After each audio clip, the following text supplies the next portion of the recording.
Konting gala-gala ko kayo sa Hong Kong Central at dito ako lagi pag Sunday. Mga ilang oras ako nag-i-stay dito sa Central, exit 8 to. Itong video na to. Yan, ayan yung paligid ng exit A. Tapos ito naman sa exit K ng Central at nandito nga si Blackman.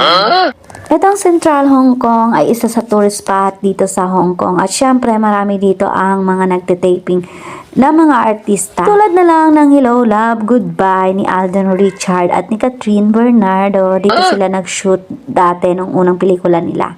At syempre, dito sa Hong Kong Central ay marami ang mga kapwa namin OFW na nakatambay dito at dito na nagpapalipas ng oras. At eto na nga si Blackman.